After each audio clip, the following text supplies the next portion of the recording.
आगे दूसरा अंतरा है। त्वमसि शरणया त्रिभुवन धन्या सुरमुनि वंदित चरणा नवरस मधुरा कविता मुखरा स्मित रुचि रुचिरा भरणा।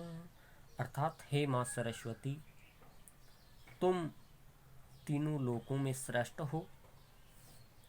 देवताओं और मुनियों द्वारा तुम्हारी चरण वंदना की जाती है। नौ रसों के माधुर्य से युक्त कविताओं वाली, नौ रसों के माधुर्य से युक्त कविताओं वाली और मंद मंद मुस्कुराहट रूपी आभूषण वाली हे माँ सरस्वती, तुम्हारी जय हो। तुम तीनों लोकों में श्रेष्ठ हो। तो अर्थात ये इस प्रकार से है कि हे माँ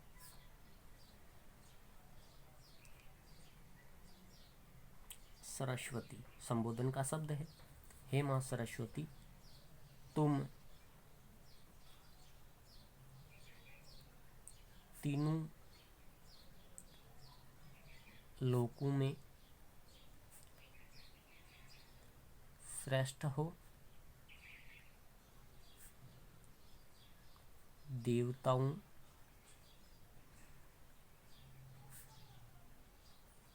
और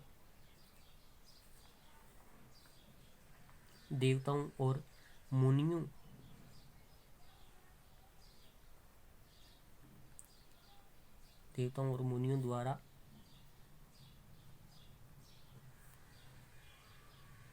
तुम्हारी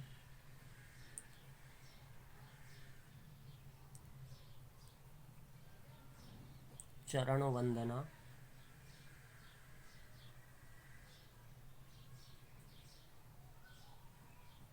की जाती है।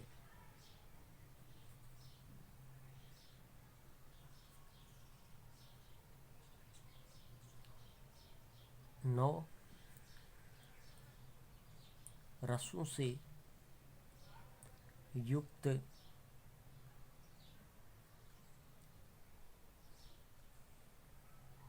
कविताओं वाली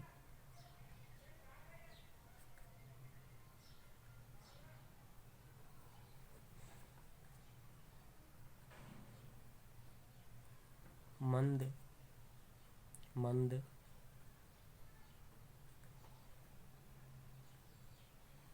मंद मंद हंसी युक्त अर्थात मुस्कुराहट युक्त आभूषण वाली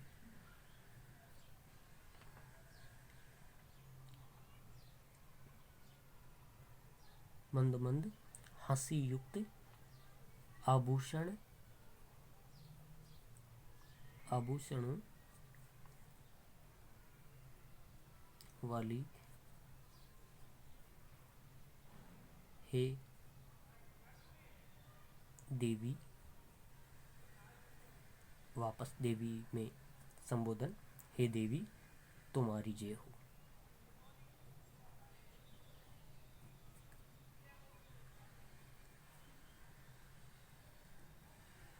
यहाँ देखो,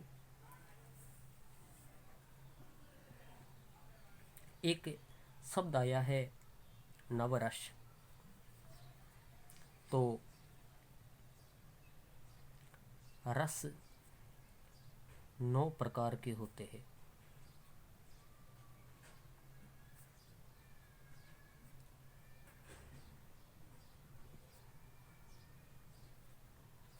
रस कितने होते हैं? 9 होते हैं। अगर एक भी रस किसी काव्य में हो तो काव्य बहुत ही सुंदर होता है। लेकिन यहाँ तो माँ सरस्वती के कविताओं में तो 9 रसों से युक्त होती है कविताएं, इसलिए बहुत ही सुंदर होना वैसे ही निश्चित है। 9 रस, 3 रसों के नाम आपको याद रखने हैं। जैसे एक करुण रस,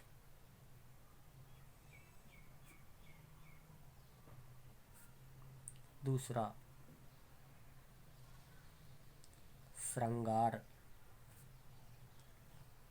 रस, तीसरा वीर रस। ये 3 रस हमारे काम आते हैं ज़्यादातर।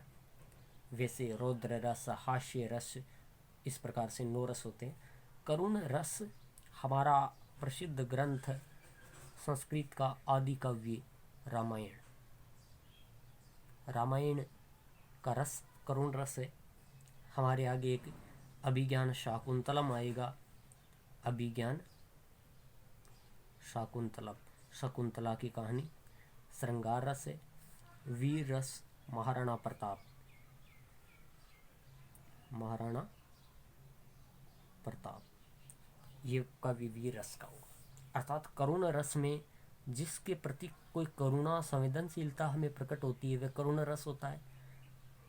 और किसी प्रेमी युगल की परिणय परिणय की कहानी होती है वह श्रृंगार रस होता है। प्रेम रस, वीर रस, वीरता से ओतप्रोत रस को वीर रस कहते हैं। ये हमारा दूसरा अंतरा। आप वीडियो को पॉज करके इसको लिख लेना।